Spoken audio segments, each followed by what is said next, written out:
Maussan Televisión presenta. Cabrona fue insulto. Fue palabra dicha en voz baja, cargada de enojo, de miedo, de juicio. Pero como tantas otras cosas, hoy ser cabrona no es ser mala. Es ser libre, es poner límites, tomar decisiones, hablar fuerte, no pedir permiso. Y sí, ser cabrona incomoda. Pero también sí.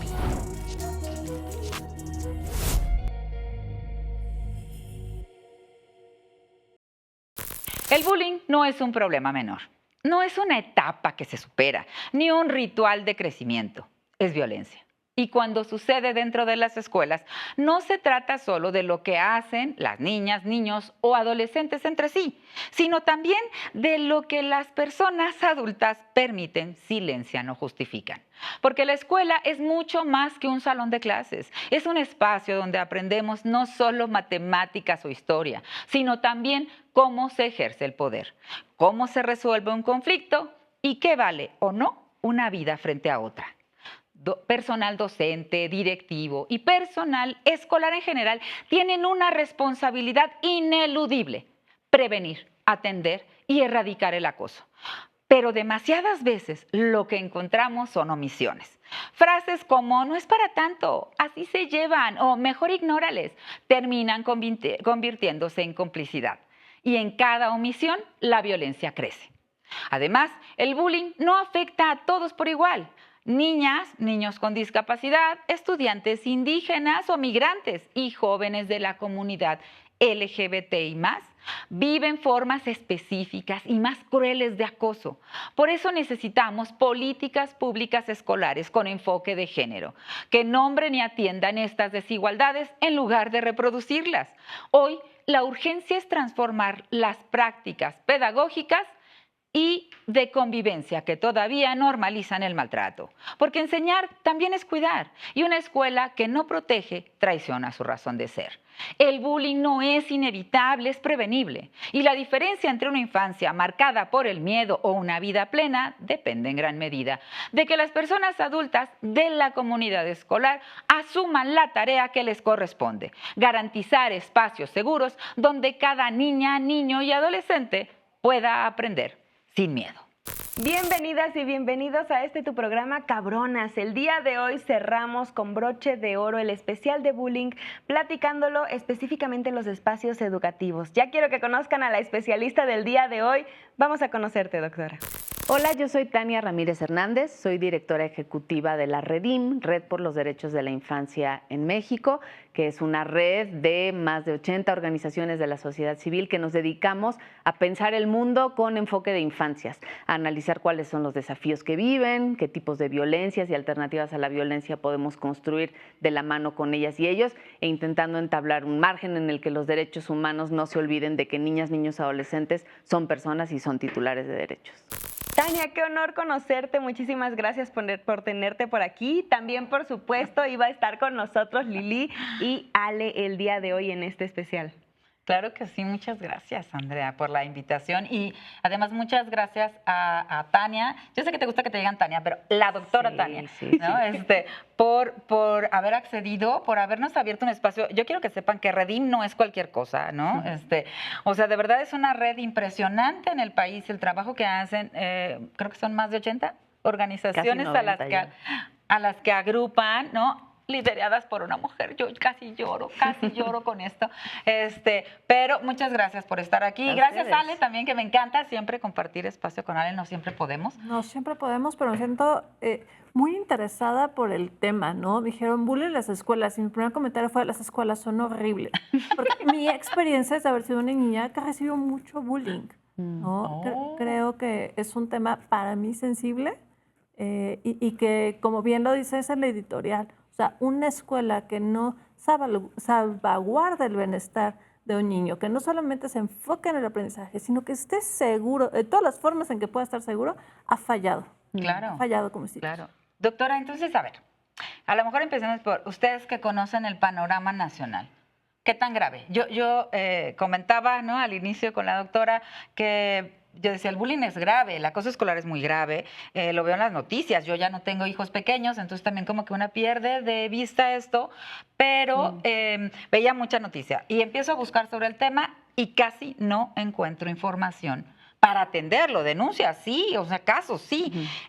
Y entonces, bueno, ¿qué está pasando en México con el acoso escolar o bullying? Sí, yo creo que lo primero que habría que poner sobre la mesa es que lo más grave es que llevamos años o décadas hablando de bullying, ¿no? O sea, sí, es un tema persistente del cual parece que no podemos salir y bueno, hacernos cargo también de que esta es una situación global, ¿no? No claro. es algo que esté viviendo únicamente México ni en las escuelas en México, sino es pues una crisis de la civilización, me atrevo a decirlo así, ¿no? O sea, una crisis de las violencias adultistas, una crisis de la violencia en los espacios institucionalizados, una crisis del entendimiento de que la crianza como disciplina puede ir acompañada de violencia física, ahí también hay una reflexión que hacer. Entonces, creo que es una práctica, la violencia entre pares, se empezó a decir, ¿no? Cuando no queríamos usar el anglicismo, que se inserta en un montón de otras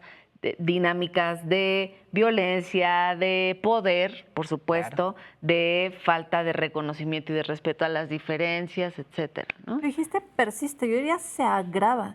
O sea, yo recuerdo el bullying que viví de chica, no tiene nada que ver con el bullying que atiendo hoy en el consultorio, ¿no? Por justamente las redes sociales, todo el mundo trae un celular en la mano, algo que pudo haber pasado como, ay, bueno, se cayó, se vomitó, le bajaron la falda, sí, pero ahora va a permanecer en una imagen que alguien hizo bien compartir. Sí, un poco la reflexión ahí es que anteriormente, nuestras generaciones, pues el bullying en el espacio escolar se quedaba de las 8 a las 3 de la tarde, ¿no? Salías a tu casa, ¿no? Sí, a tu vecinito, ¿no? Ándale. Pues a lo mejor lo llevaba a tu comunidad, ¿no? Exacto. Pero a lo mejor allá no se atrevía, allá tenía otro comportamiento, sí, o sea, sí pasaba. Sí. Pero ahora, ciertamente, con estas cosas, pues el contacto y sobre todo la perpetración de esos estereotipos y la idea de que quien es más listo, lista, es quien puede ejercer el poder, pues es 24/7, ¿no? Claro. Entonces es cierto que Y global. Sí, exacto. Y no hay horas de sueño, ¿no? Sí. En ese horario global. Yo quiero saber, doctora, si has visto una diferencia en el cambio de bullying con respecto al cambio de enfoque en la educación. A mí también me tocó sufrir muchísimo bullying. A mí me gustó mucho siempre la escuela, más allá de eso, yo creo que, o sea, también era un espacio para convivir, pero también me tocó el enfoque en competencias, que de una u otra manera también se enfocaba más en quien podía más, quien tenía más poder, pues ejercía o tenía la estrellita del maestro, bla, bla. Hasta donde sea ahorita la educación ya no tiene un enfoque en competencias, ¿cierto? ¿Ha modificado esto la situación de bullying o no se ha visto una diferencia? Creo que es pronto para decirlo, ¿no? Porque generalmente esos cambios a nivel currícula pues toman un par de generaciones, 2, 3, en que lo podamos observar, ¿no? Pienso sobre todo en la educación básica, por ejemplo, ¿no? Pero creo que si bien es cierto que el desvincular aprendizajes de competencias es positivo, como sociedad le seguimos diciendo a niñas y niños, compite, quien tenga más likes, ¿no? Entonces ahí es también un tema de la sociedad, hasta qué punto hemos roto con esa idea de que tienes que competir, te tienes que defender de ser el menos, tienes que ser popular.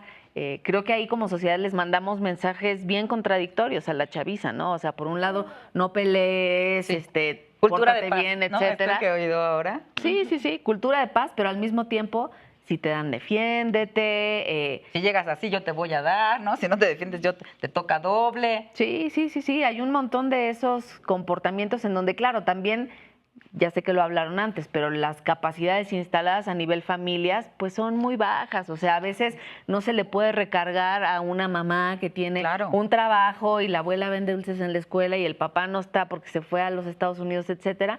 Ahora resulta que en la familia se tienen que dirimir esas cuestiones. Si es un problema social entendido como problema público, pues tiene que haber políticas públicas que apoyen a las familias, pero también, por supuesto, en el espacio escolar, políticas, y les diría no solo políticas y protocolos, esos los tenemos desde hace años, esos están ahí, más bien qué tanto esos protocolos han modificado el quehacer de las y los docentes ahí está el dilema, yo creo, ¿no? Hablabas de las familias y quizás igual sea muy pronto para observarlo, pero las familias han pasado de tener hermanos, ¿no? Ahí hay muchísimo niño que es hijo único y la familia era el pequeño primer laboratorio de no pegues, eso que hiciste lastimó a tu hermanito, a tu hermanita.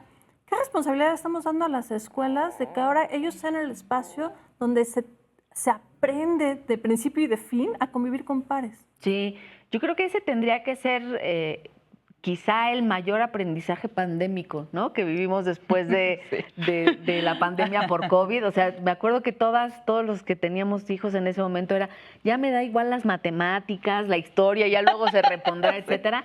Necesito que socialices. ¿Se acuerdan Sí, que es sí, el gran claro. dilema? Sí. Socializar al final tiene que ver con convivir entre pares, estar en comunidad.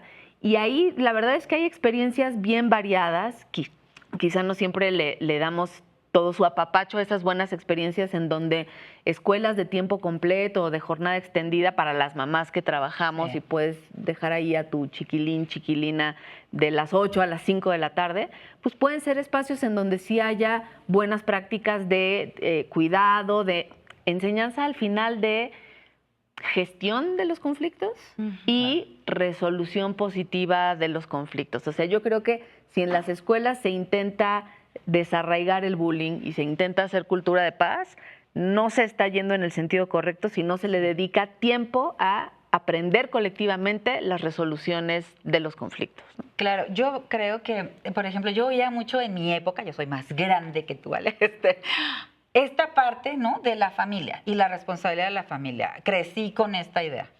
Hoy entiendo, desde mi óptica, que, y creo que es la idea, coincidimos ahí, a ver, es un problema de Estado. Este es un problema de Estado que no se le puede delegar a la familia, menos a las familias en las condiciones que hoy tenemos, donde tienen que salir a trabajar, donde tienen que ver cómo se ganan el sustento, pero vamos a suponer que no, que hablas de las familias que, ok, mamá, que no me gusta eso, pero tradicionalmente mamá se queda en casa y educa, que también le tocaría a papá, pero ¿con qué herramientas? Otra vez, o sea, no tenemos suficientes herramientas para abordar el conflicto, resolverlo de otra manera. O sea, imagínate, quienes crecimos con el cinturón, con el borrador, con la regla, esta cultura de violencia, entonces sería como, se me hace muy desigual dejárselo a las familias. Hoy no, hoy es el Estado. El Estado tiene que hacer políticas efectivas, bajarlas de manera efectiva. Y yo diría, coincido con lo que dice la doctora, hay políticas, hay protocolos. El asunto es que tú pisas una escuela y no sabes dónde está eso, ¿no? O sea, no lo sientes. Justo A lo lo mejor que esa te iba a experiencia que tú decir, decías. Porque ya olvídate cuando estudié yo, te cuento ahora que están mis niños estudiando. El año pasado, en último año de kinder, llega el niño del colegio y me dice, traía una notita de, señora, su hijo le dijo pendeja a una niña, ¿no? Y fue así de, ok. Y fui y le pregunté, ¿qué pasó? Él estaba imitando a Bugs Bunny y entonces le dijo, ¿qué de nuevo, viejo? Y la niña le dijo, yo no soy viejo, yo soy niña. Y entonces él dijo, pues ¿qué de nuevo, vieja? Se enojó la chiquilla, ¿no? Y esa misma palabra se le dijo primero ella a él. Y entonces para la maestra fue fácil decir no, o sea, no se fue a investigar de dónde este niño había decidido utilizar esa palabra, ¿no? Y claro, en casa fue como, bueno, está bien, ya me explicaste cómo estuvo el asunto, no es una palabra que debieras usar, pudiste haber hecho esto, el otro. Pero lo que veo es que la escuela parecía no tener las herramientas para ir al fondo y entender de dónde surge este conflicto, que es un conflicto casi de bebés, estamos hablando de niños de 5 o 6 añitos, muy inocente que se queda en una palabra y no pasa de ahí.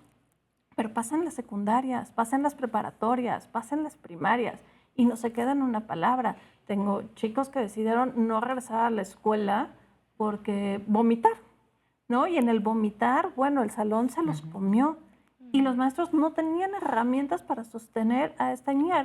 No pasa nada. No, a ella sí le pasaba mucho. Esta chiquita estuvo en terapia más de 2 meses en que no se quería ir a la escuela y tenía que acompañar al papá. El papá, fíjate, curiosamente, los cuidaba su papá. Por teléfono, 6 de la mañana durante 2 meses, dándole estrategias de cómo acercarla, cómo darle seguridad, cómo pedirle a la escuela que tratara. Pasa muchísimo. O sea, como dices, ¿dónde quedan esas políticas? ¿Dónde queda esa instrucción? Son maestros que pues vienen del mismo lugar donde venimos todas nosotras, donde no ha habido este cambio de cultura y estas herramientas para bajarlas a los pequeños. Y aquí me gustaría ya aterrizar en la parte de la escuela, que es hacia donde nos vamos a enfocar el día de hoy. Ok, me gustaría conocer qué protocolos han existido, cómo podemos ver que han funcionado, ¿no? Y por qué se han ido modificando. Y ahorita también, como bien decían, ¿cómo puede llegar un papá o una mamá y preguntar sobre esos protocolos, ser parte de esos protocolos, apropiarse de toda esta información que a veces, si no sabemos que existen, pues tampoco vamos a pedirla, solicitarla, volvernos parte, hacer lo necesario, poner nuestra ahí semillita para que de una u otra manera se vuelva posible, ¿no? Nos quedamos con esta pequeña reflexión y vámonos a un corte comercial. Recuerda que nos puedes seguir ya en Instagram, en TikTok, en Facebook para mandarnos los temas que quieres que platiquemos, para dejarnos los comentarios de tus programas favoritos, para decirnos a quién quieres ver aquí en el programa, y también nos puedes mandar una llamadita en el 55 55 55 00 55. Ahí directamente van a tomar todo lo que les platiques y nos lo van a pasar directamente. Quédate con nosotras aquí en Cabronas. Volvemos rapidísimo después de un corte comercial.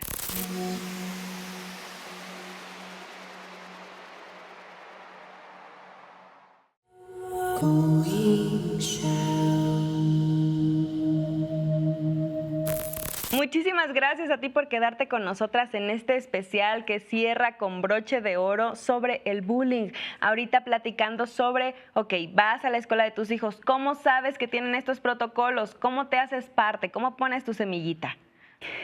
Estos protocolos existen desde hace mucho tiempo y se han ido modificando según la experiencia, pues es buena parte de lo que hace una Secretaría de Educación Pública, las secretarías en los estados, parte de lo que hacen es irlos revisando, actualizando, pero también se fortalecen con otras herramientas normativas, ¿no? Por ejemplo, la Ley General de Derechos de Niñas, Niños y Adolescentes, que es importantísimo porque ya no se trata nada más de regular cómo funcionan las escuelas, sino es la ley que reconoce a niñas y niños como titulares de derechos y les reconoce el derecho a una vida libre de violencia, por ejemplo, ¿no? Entonces, en esta ley, por ejemplo, el artículo 55, 57, por ahí, si la memoria no me contradice, habla de cómo niñas y niños tienen derecho a una educación basada en derechos humanos, con perspectiva de género y que intente establecer los entornos, sí habla de entornos propicios para vivir una vida libre de violencia, ¿no? Entonces, hay también ahí distintas herramientas normativas, leyes que van apuntalando esto, ¿no? Pero claro, ¿cómo le hace un papá o una mamá para saber si en su escuela hay o no hay? La respuesta es muy fácil. De cajón la deben de tener, sean públicas o privadas, todas las escuelas tienen un protocolo así. Las escuelas privadas están incorporadas de alguna manera al sistema educativo nacional y por eso tienen también la obligación de seguir las mismas pautas, digamos, ¿no?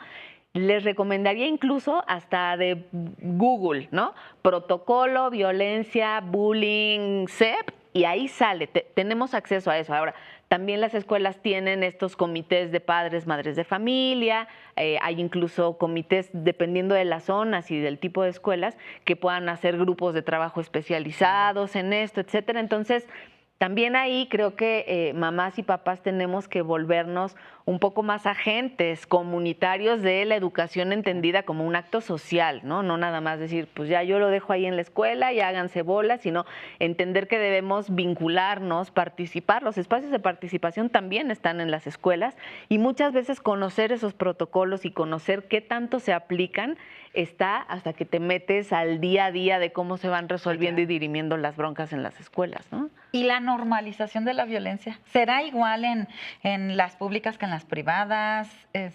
Sí. ¿En los diferentes niveles educativos?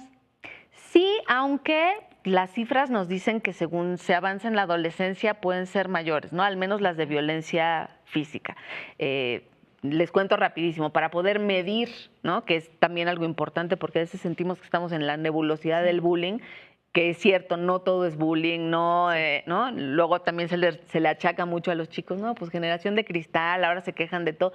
Es cierto, no cualquier comentario hiriente incluso constituye bullying, ¿no? Es la práctica reiterada con un ejercicio de poder respecto de la otra persona, etcétera. Pero esa práctica se puede ir midiendo de distintas formas, ¿no? Nosotras en Redim lo vamos midiendo según los datos de lesiones que tiene la Secretaría de Salud, que es tremendo, ese ya es como el caso más grave, pero también otras herramientas de estadística, por ejemplo, la ENADIS, que es una encuesta, la encuesta nacional sobre discriminación en México, habla de que se aplicó únicamente entre niñas y niños de 2 a 17 años, si no me equivoco, y el 38% decían haber sufrido bullying o violencia escolar. ¿Por qué? Por motivos de discriminación. Y lo decías al inicio, ¿no? Por mi tono de piel, por la forma en la que he visto, por el cuerpo. Muchas y muchos hablan de por tener sobrepeso o por ser demasiado delgado, etcétera. O sea, la idea de la norma nos hace muchísimo daño. Por eso también es vital enseñar en la diversidad y enseñar que la diversidad es la norma en realidad. Claro. ¿No? Y además, fíjate que comentaba yo con la doctora brevemente, pero no lo profundizamos, un caso, le digo, que me rompió el esquema en cuestión de estereotipos. No toda la vida me estoy quejando, ¿no? Sí, de los estereotipos y las mujeres, hay que romperlos, sí, claro, ¿no? Y sí, pero el asunto es que en secundaria, entonces, porque a lo mejor nos pasa a muchas personas adultas, asumimos que es lo mismo, en secundaria, un joven se quejó de que las niñas le acosaban, ¿no? Lo acosaban. Y la subdirectora reconoció que esto estaba sucediendo porque ella misma tomaba, y las maestras como, qué chido, ¿no? Que lo siguen, el guapito, mira. Entonces decía, ¿cómo es posible? O sea, que no vimos que está siendo afectado. Estereotipos hoy vemos que pueden también operar en contra de los hombres, ¿no? En contra, o sea, niñas y niños lo viven. ¿Qué tanto influyen, doctora, o Tania? Es que es doctora. Pero, y también, ¿sabes qué? Que no lo puedo dejar de tocar y quisiera tu opinión sobre el uniforme. Esa además va, perdón, pero para la hija de Jimena, va para ti, porque es una pequeña activista y está muy interesada en ello, y tu opinión de verdad que va a ser muy valiosa en este asunto de que sí, que no, incluso fuera del uniforme, en los eventos. La vestimenta es diferente. Si quieren empezamos por esta, porque a mí se me hizo de las cosas más interesantes en la descripción de un cambio cultural.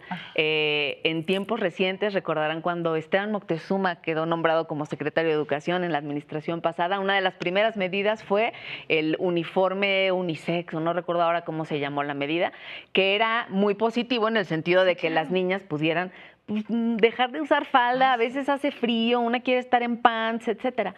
Pero rápidamente vinieron algunos chicos a decir, ¿y si nosotros quisiéramos usar falda? Y ahí el calambrito llegó, ¿no? Sí. Entonces tuvimos que seguir ejercitando qué quiere decir la famosa igualdad con el tema de los uniformes. Y además creo que toca recordar que los uniformes se establecieron como una medida anticlasista, ¿no? Para que no hubiera predominio de quién tiene más poder adquisitivo, quién menos en la ropa, pero nos hemos equivocado en el mensaje de decir, pues el uniforme no te uniforma, ¿no? Puedes expresar tu identidad libremente, es parte de los derechos de las personas, ¿no? Y sobre el otro componente que decía, se me hace súper importante, y además en un programa como Cabronas es probablemente más importante. Creo que estamos viviendo un momento en la historia del feminismo o de los feminismos, ya incluso se dice, en donde tenemos que hacernos cargo las mujeres críticamente de cuál ha sido el avance en esta materia, ¿no? El feminismo no se trataba de que ahora la revancha la tuviéramos nosotras, ¿no? Y de que ser cabronas tuviera que ver con ejercer violencia, ¿no? Sino con ser capaces y que se nos reconozca. Y esto se me hace bien importante porque hay toda una ola del feminismo pop, digámoslo así, en donde se cree que las mujeres ya no lloran, ahora facturan, etcétera, como si el turno de la maldad y el turno del maltrato ahora fuera nuestro monopolio. Y me parece que no podríamos ir por un lado más equivocado, ¿no? El feminismo se trata de deconstruir el poder y de recordar que todas las personas valemos, merecemos respeto, incluso pese a la desigualdad histórica en donde han sido los varones quienes han tenido más poder, más cargo, más dinero, etcétera. Creo que el turno de las mujeres tiene que ser aprovechado para enseñarle y que se quede fijado como lección de humanidad que no se trataba de maltratar por la otra edad. Claro. O sea, que para llegar a la igualdad, yo diría, no tenemos que pasar por la venganza. Por favor. ¿No? O sea, pero bueno, sí hay grupos, ¿no? Pero en este programa precisamente tratamos de construir esta palabra cabrona, ¿no? En el mal sentido de la palabra, para apropiarnos de ella en esta intención de empoderamiento de las mujeres, sí, sin pasar por la época de la venganza, ¿no? Porque además, para el cambio verdadero, yo creo que necesitamos de nuestros pares hombres. Y aquí, O sea, por pero se supuesto. está reflejando en los colegios esta parte del feminismo pop, que ahora sean las chicas quienes tengan dados al traste a los chicos. Ya se empieza a ver, pues un caso es este que decías por tema de acoso, Claro. pero también otras prácticas de violencia. Es muy triste porque incluso violencia entre pares, mujeres contra mujeres. Bueno, tuvimos casos muy graves. Hemos Jackie. tenido casos muy graves que han incluso llevado a la muerte a chicas por este ejercicio de la violencia física desde las mujeres. Y sí se da. Yo conozco de varios casos con relativa cercanía en donde ahora ese poder ocupado desde las niñas, si no es acompañado de reflexiones sobre qué quiere decir de construir el poder, de construir los mandatos de género, etcétera, se interpreta como ahora tú las traes, ¿no? Y sí, hemos empezado a ver cosas así. El caso máximo quizá fue con esta serie en Netflix Adolescence, ¿no? En donde es precisamente la violencia de algunas mujeres contra los chicos. Y es cierto, los chicos, y hay que hacernos cargo de eso, los varones van a ser clave en la transformación, pero hay que voltear a ver también que la opresión de los mandatos y de los roles de género era tan nociva para nosotros como para ellos. Fue mucho más nociva para nosotras, ciertamente, ¿no? Pero caray, los varones no tenían que no saber bailar, no saber cocinar, no saber lavar, no saber una serie de cosas, y ahora ese mandato también les tiene en jaque, ¿no? O sea, yo he escuchado de niños pequeños decir, cuando yo sea adolescente voy a tener que pelearme, ¿no? Porque ese sigue siendo un mandato de género. O voy a tener que ¿no? emborracharme y pegarle a una mujer. Exacto, O sea, ¿no? Y también niños pequeños diciendo, pero yo ¿por qué tengo que cargar con toda esa historia si yo nací anteayer? ¿no?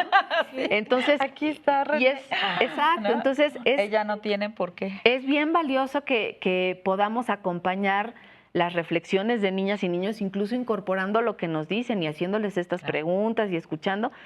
Al adultismo nos encanta siempre usar el dedito y decir así es la cosa y así debe de ser, pero si escuchamos lo que nos están diciendo vamos a poder, me parece, incorporar mejor su propia vivencia y descubrir cómo ellas y ellos lo están viviendo ahora, ¿no? Porque la experiencia escolar ha cambiado muchísimo también. Aquí las escucho y considero que parte de la revolución es también esta meneadera de agua en la que justamente ahora no estamos conectando correctamente con la ira, pero no considero que, por ejemplo, como bien decía Lili, la cultura de la paz, por supuesto que apoyó la paz, pero también no la paz como una situación o un mandato burgués, porque es verdad que la revolución, que la queja, de una u otra manera siempre nos ha llevado al crecimiento como sociedad. Ahorita lo profundizamos un poquito más después de ir a un corte comercial. Muchísimas gracias por estar por aquí con nosotras. Volvemos a Cabronas.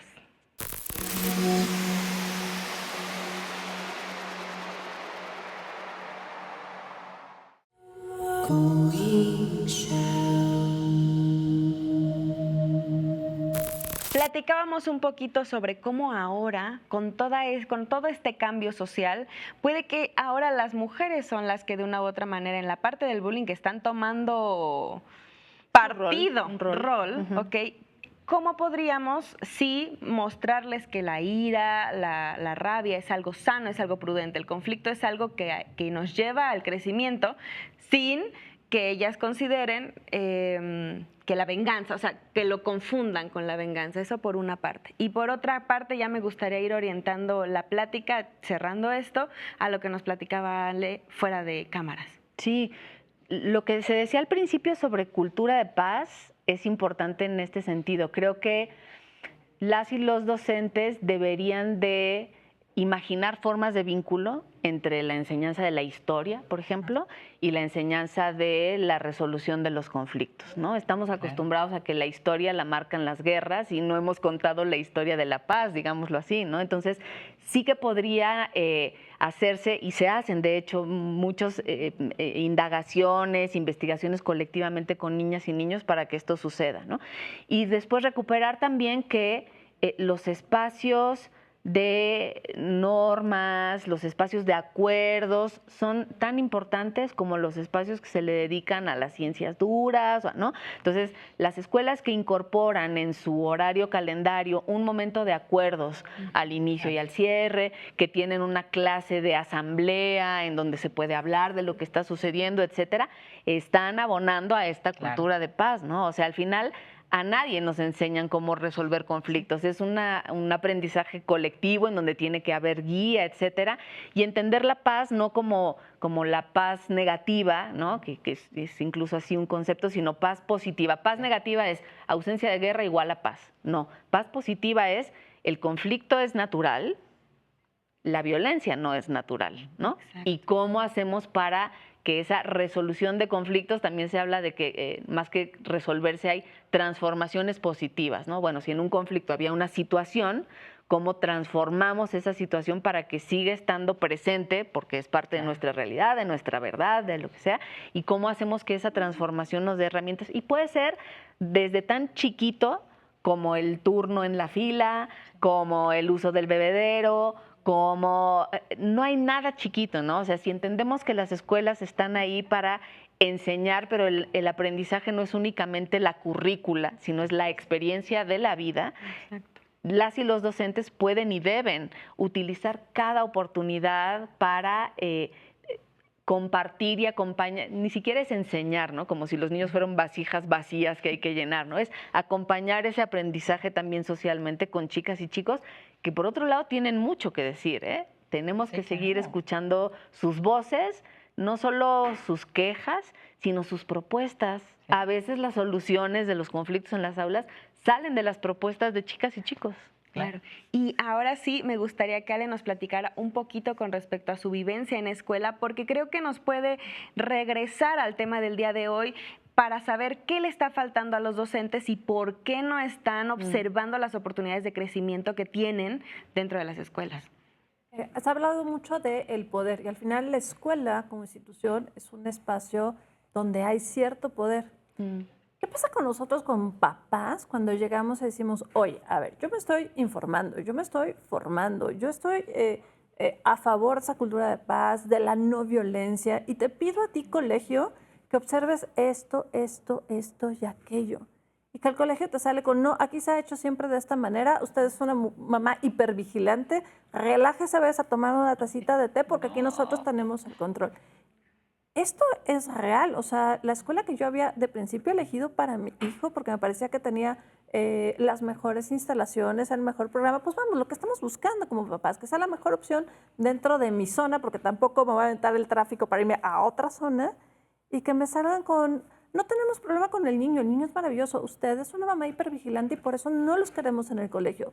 O sea, ¿dónde queda nuestro derecho a exigir cosas mínimas, como que se respete que el niño entre por su propio pie al colegio y no esta escena que vemos del chiquito agarrado del marco de la puerta mientras un maestro lo jala, ¿no? Y váyase señora, váyase, que si la ve llora más. Eso sigue pasando, sí, claro. Sí, y cuando pedimos que se haga diferente nos dice, no, usted no está exigiendo demasiado.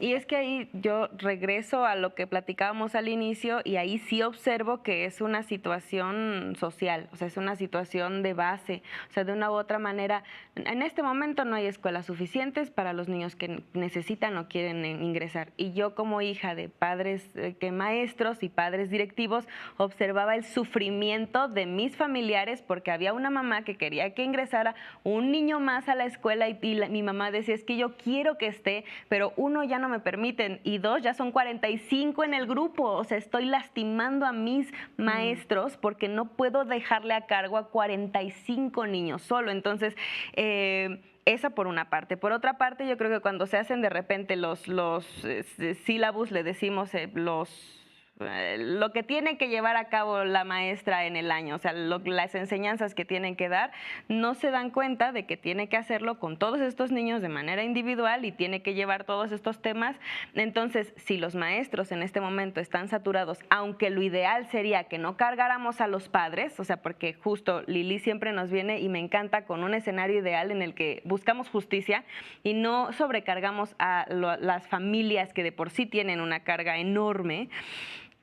En la realidad, en el ejercicio, en este momento, sí es importante que los padres también formen parte de la educación de los hijos, aunque lamentablemente eso implica, o sea, es que es una sobrecarga de los dos lados. Y en este momento los dos lados están cargando con un mundo entero y lamentablemente hasta que esto se modifique va a seguir así, es lo que yo observo y de una u otra manera es lo que yo veo que hasta ahí podemos ir encontrando un equilibrio. Nos quedamos con esto y vamos a continuar en tu programa Cabronas después de un corte comercial. Quédate con nosotras. Muchísimas gracias por acompañarnos.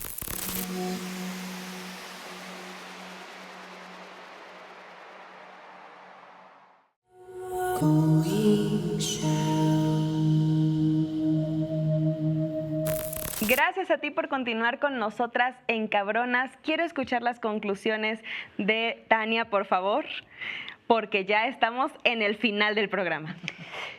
Como se planteó al principio, creo que el bullying puede ser una expresión de violencias más profundas, ¿no? Y por eso vale la pena hacerles caso. Recomendaciones para las y los docentes, pues aunque a veces te regañen un poco, intentar hacer de más y no de menos.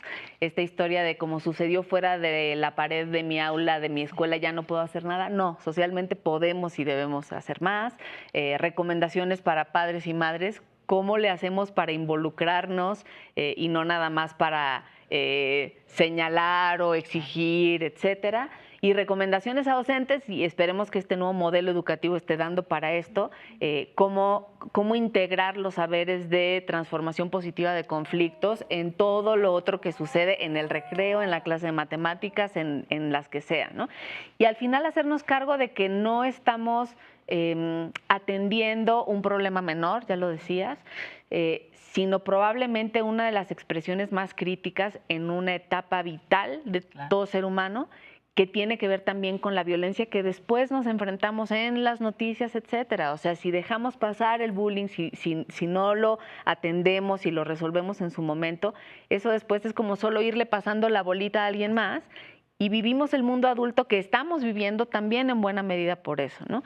Y creo que también hay que entender que ese México violento en el que estamos tiene un correlato con estas microprácticas, ni tan micro, ¿no?, de la violencia entre pares, ¿no? O sea, los datos a mí me parecen tremendos. La ENSANUD, por ejemplo, nos habla de que solamente en el año pasado, 2024, chicos y chicas entre los 10 y los 17 años, fueron más de 30 millones quienes vivieron violencia física. Muy superior, 10,000 fueron chicas, 20,000 fueron varones. Ahí el mandato de género sigue haciendo falta que se desmonte, ¿no?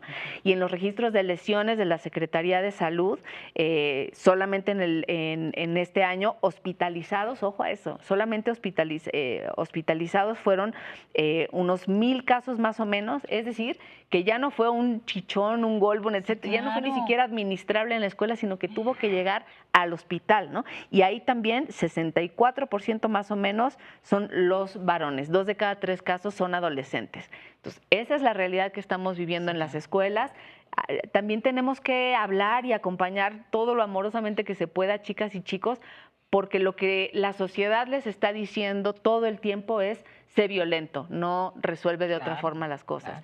Y ya no es nada más cosa de las películas son muy violentas, etcétera, sino es cómo la disciplina violenta sigue instalada en los hogares, cómo todo a lo que se tiene acceso en términos de cultura, quiero pensar cada vez menos, ¿no? Pero sobre todo de las grandes marcas y las grandes producciones, etcétera, siempre tienen un componente de violencia y ahí tenemos que decirle a nuestros niños y niñas: oye, eso no es normal, eso no es natural, no te creas que así es la vida, ¿no? Y no solo decirlo, porque del choro no aprende la chaviza, aprende de la vivencia cotidiana, ¿no? Es decir, ese mundo de violencia es cierto que ahí está, pero tú y yo podemos darnos las herramientas, darnos la confianza, dar el diálogo para que no llegues ahí, Claro. ¿no? Y también ahí, recomendación, petición, exigencia al Estado, como tú decías, es atender este asunto como un asunto público, ¿no? No es un asunto familiar, no es un asunto doméstico, es una problemática pública y donde vemos que chicas y chicos cuando refieren, cuando ellos llegan a ser las y los violentadores, pues lo que refieren es casi una estrategia de defensa, ¿no? Se están defendiendo de un montón de otras violencias, injusticias, estigmas, cargas, ¿no? En donde no hemos terminado de educar en la diversidad, no hemos terminado de educar en la paz y estas reacciones suceden y si suceden y se permiten, es así como se normalizan y luego hacen match con una violencia naturalizada en el país, ¿no? Claro. Yo creo que algo muy importante es creo que hay muchas cosas que atender, pero a final de cuentas, una sola política, ¿no? Como hoy todavía se hacen en nuestro país, la mayoría aislada, no va a resolver el problema. Tú decías, esta parte, es alarmante la cifra, es alarmante el tiempo que llevamos hablando de bullying, de acoso escolar. Y además, esto asciende, ¿no? A la violencia social, a la violencia de pareja, al hostigamiento y acoso laboral. O sea, a ver, no es algo que, bueno, ya ni modo, ¿no? Pasó acoso escolar, sobrevivió. Sobrevivió a la secundaria, ¿no? A la prepa, listo, se arregló la bronca. No, o sea, es parte de la sociedad y es parte de toda esta violencia sistemática. En mi área, desde el feminismo, yo diría, todas las políticas deben transversalizarse con perspectiva de género, en la medida en que aprendamos que, tú decías, creo que una frase que me encantó esta de la diferencia, ¿cómo es? Como que la diferencia es la norma, en realidad la diversidad es la norma. Eso me encanta, la diversidad es la norma. Entonces, mientras aprendamos esto y a respetar y a comprender a la de enfrente, creo que va a ser más difícil que haya bullying, ¿no? ¿Por qué? Porque yo no tendría de qué burlarme, ¿no? De qué agarrarme para burlarme de ti. El asunto es que no acabamos con esto y esto habría que hacerlo en todas las políticas, digo todas, ¿por qué? Porque empezamos con la educación, que creo que es la base, y entonces va a ir subiendo a menos denuncias, entonces ya vemos la parte de la política de justicia, pero también a mayor seguridad, ¿no? Entonces, pues asciende a la política de seguridad pública, seguridad ciudadana. Creo que hay que hacer un gran esfuerzo y muchos problemas se irían arreglando, ¿no? Fíjate, de atender que es muy importante porque estamos hablando de la niñez, ¿no? De las personas humanas vulnerables o en mayor situación de vulnerabilidad que merecerían toda nuestra atención, que podamos empezar a tomar en serio a la niñez, ¿no? Y yo nada más te diría que antes de que cierre también, Ale, que, bueno, Tania es la primera directora de la red en 20 años. Y entonces yo estoy así como de impactada por ello, muy orgullosa de que una mujer como tú esté al frente de 80 organizaciones. O sea, tú no solo rompiste el techo de cristal, te lo llevaste todo, lo arrancaste la lámina, ¿no? Entonces, desde esta mirada de mujer también, ¿qué es lo más importante para todas esas directoras o docentes que tienen el gran problema de tantos niños, tanta carga de trabajo, tanta violencia social que atender? ¿Cuál sería tu recomendación ahí? Yo creo que ojalá fuera cierto que con ser mamá basta para saber cuidar un niño bien, etcétera, pues solo a parir ya hubiéramos arreglado el mundo, ¿verdad? Así también ser mujer en un cargo directivo no es suficiente para desmontar las injusticias, etcétera, pero creo que sí hay experiencias y lecciones que nos deja el ser mujer que ayudan a esto, a saber que le tienes que prestar más atención a la resolución de los conflictos más que a pegarle al indicador, que también, pero la base está en otro lado, ¿no?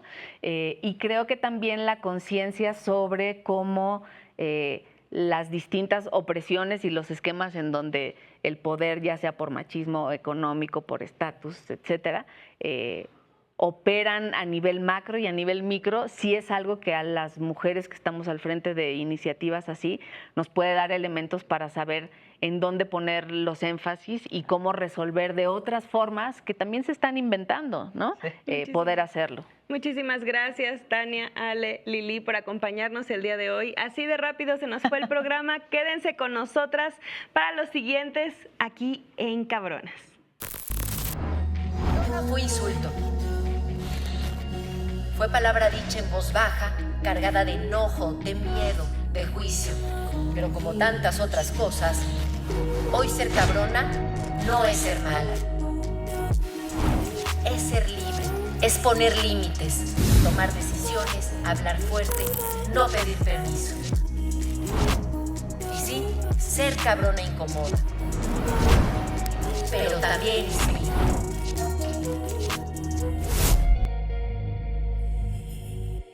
Maussan Televisión presentó.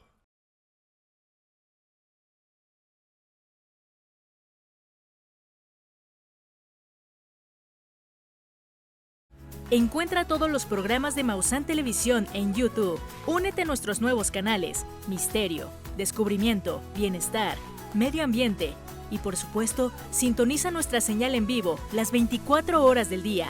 Maussan Televisión. Buena televisión.